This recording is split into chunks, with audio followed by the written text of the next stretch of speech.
Diceritakan Abu Yazid Al-Bustami ketika beliau di masa kanak-kanak, masih kecil, beliau ketika belajar mengaji Al-Quran, beliau belajar sampai ada di surat Muzammil, ya ayyuhan muzammil min laila illa qalila, wahai orang yang berselimut, maksudnya Nabi Muhammad SAW,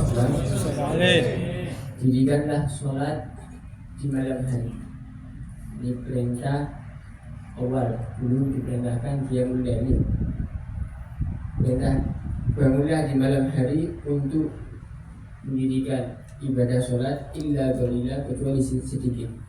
Nisfahu, kerjakan separuh malam, awinkus minhu qalila, atau tidak sampai separuh, sepertiga malam. Kemudian Abu Yazid ini pulang ke rumahnya. Ayat ini ada di kepalanya Abu Yazid. Siapa orang yang disuruh, yang diperintahkan sama Allah untuk mendirikan sholat ada di malam hari? Kemudian ketemu sama ayahnya.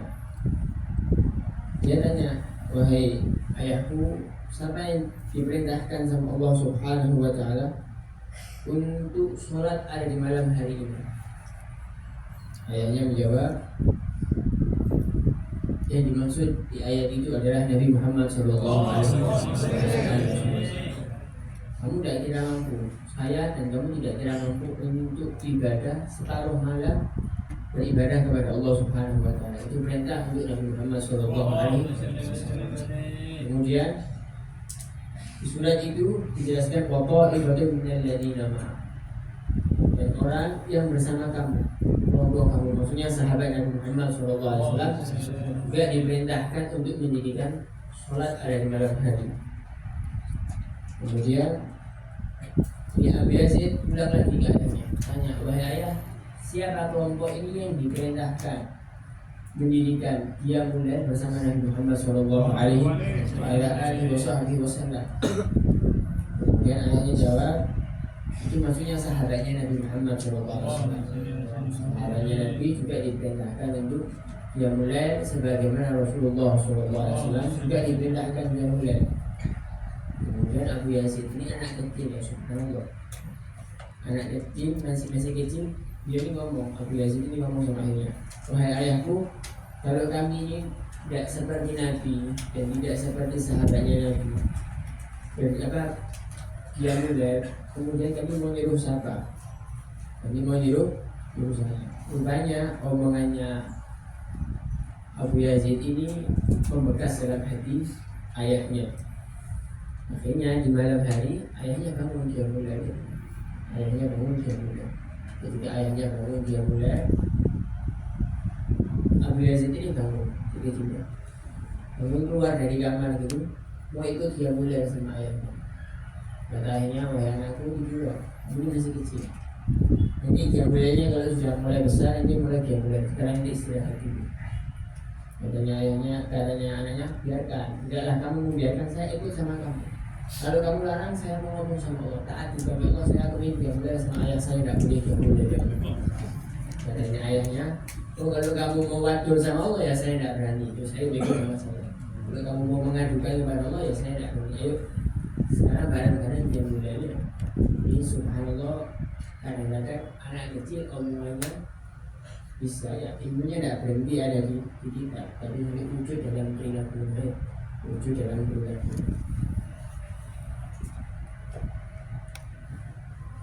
Jadi masih TPQ ini bahasnya. Abu Yazid ini masih saat itu masih dalam TPQ. Baca ayat langsung terbuka hatinya. Nah, ketika baca Quran terbuka hatinya, langsung kasih keluar kepahaman. Ya, begitulah orang-orang dulu. Karena apa? Karena makanan halal. Yang kedua, karena didikan orang tua yang sukses. Nah, orang tua itu nggak tunggu jadi alim dulu ya. Kalau pengen punya orang alim, pengen punya anak alim, walaupun udah alim, tapi niat harus ada, semangat harus ada, cita-cita harus ada. Nah, ini ayah Abu Yazid Al-Bustami Dia mulainya gara-gara omongan anaknya. Sama dengan ada seorang yang dia tadi itu mudah-mudahan kita tidak masuk Islam. Dia ingin haji, gak ingin haji, tapi gak mampu. Dia ngomong sama istrinya, boleh gak aku haji? Karena perlu waktu berbulan-bulan ya saat itu ya. Kata dia, ya belanjanya gimana, makannya kita gimana, beban itu setiap saatnya. Rupanya anak yang kecil ini paham. Tanya sama ibunya, ibu, bapak kita mau haji. Iya nak.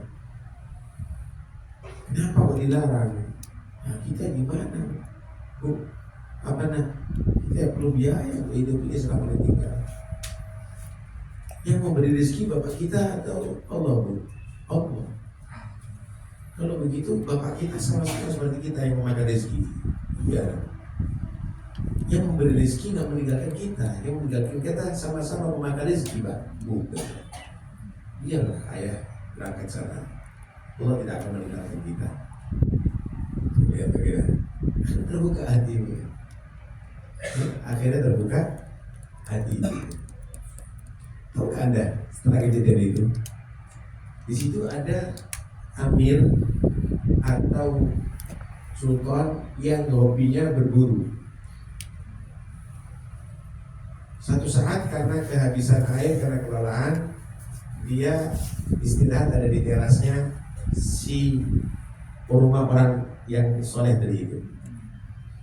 Minta air. Kebetulan mengeluarkan anak kecil ini, perempuan lagi. Lihat anak itu terdesnya, kemudian itu tanya, ini rumah siapa? Rumah si Fulan. Oh, orang soleh itu ya. Mana itu orangnya kok anaknya keluar yang mengeluarkan? Lagi haji. Mama gak punya sultan katanya. Jadi saya perintahkan kepada kamu semenjak dia belum pulang, maka jamin semua kebutuhannya, makanannya, minumannya, semuanya jamin. Akhirnya buah-buahan didatangkan, beras, dan semuanya didatangkan. Lebih nikmat. Berangkat yang memakan rezeki tetap masih bersama mereka yang memberi rezeki. Itu dia yang soleh.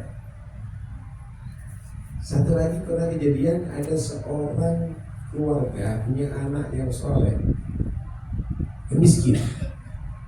Hari raya tidak mampu memberikan baju baru orang tuanya, tidak mampu membuatkan makanan yang lezat. Nangis bapak dan ibunya, kalau punya anak yang soleh tapi tidak bisa membahagiakan walaupun setahun sekali. Lihat bapaknya nangis, ibunya sedih. Anak ini berkata, kenapa bapak nangis dari raya? Kenapa ibu nangis? Bapak nangis karena nggak bisa jadi bapak seperti bapak teman-teman kamu, belikan baju baru kepada kamu nak. Ibu juga sedih karena nggak bisa buatkan masakan nenek seperti kamu. Loh, bapak dan ibu nangis dari raya karena nggak belikan baju baru bagi saya. Ibu juga begitu, nggak bisa memberi makanan yang seperti saya. Bapak ibu, hari raya bagi anakmu adalah hari di mana kedua orang tuanya bahagia karena anaknya. Kapan aku melihat orang tuaku bahagia, hari itu adalah hari raya bagiku. Sekalipun 1 Syawal atau sebelum Dzulhijjah, kalau orang tuaku susah karena aku, maka itu bukan hari raya bagiku. Mudah-mudahan anak kita tidak ada masalah. Ini itu jangan diremehkan anak kecil, karena lebih hebat daripada kita yang mereka semuanya. Allah untuk yang sakit, yang bisa lama, mudah-mudahan